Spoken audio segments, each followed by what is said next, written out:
Palestinians from Gaza City are once again on the move after Israeli forces demanded they evacuate amid an intense military assault. They are fleeing by any means they can, on foot, in the back of trucks. Mona al-Husseini and her family have a horse-drawn cart. She spoke to Reuters in al-Nusayrat, south of Gaza City. We've witnessed a lot. Many soldiers stopped us and kept searching us and stopped us for an hour. It's torture. We left the Haidar roundabout 3 days ago. We were besieged there. Many rockets were fired on us and we were wrecked. I can't even talk. Our situation is hard to describe or talk about. The fighting has expanded even as Washington pushed for a peace deal between Israel and Hamas. Hamas says a heavy Israeli assault on Gaza City this week could wreck efforts to end the war, just as negotiations have entered the home stretch. Residents of Gaza City say this week's assault is comparable to the fiercest battle of the war.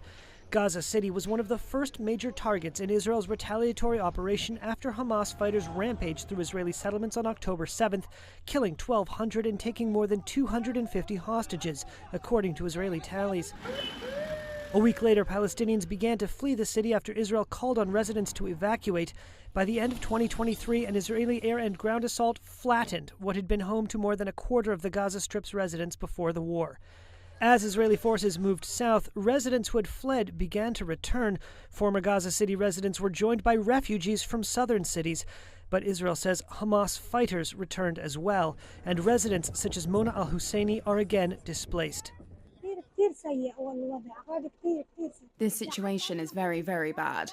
I didn't even want to leave or go to the south, but necessity dictates. They forced us out. They gathered and forced us out.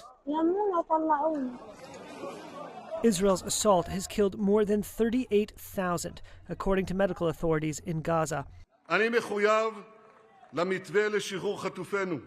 Israeli Prime Minister Benjamin Netanyahu on Thursday said he remained committed to the Gaza ceasefire framework being negotiated and accused the Palestinian Islamist group Hamas of making demands that contradict it.